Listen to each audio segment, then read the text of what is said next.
mga kaibigan, bukas na Vince Paras mga kapatid. Lalaban na ito. Bukas na bukas. Abangan natin mga kaibigan. Kapag manalo itong si Vince Paras mga kapatid, of course, nakaka-excite ang mga moves, Hokage moves ni Vince Paras mga kaibigan. Total entertainment ito. Pag manalo siya, of course, mayroon na naman yung mga yakap sa mga ring girls mga kaibigan, sa mga round girls. So ganon talaga, enjoy lang ang boxing. Pero pag matalo siya mga kaibigan, yayakapin pa rin niya ito, pero diligan niya ng luha ang dibdib ng round girl. So tingnan natin mga kaibigan. Of course, wish natin manalo si Vince Paras mga kaibigan.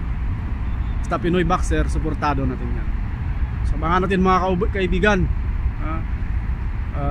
Main event, Vince Paras.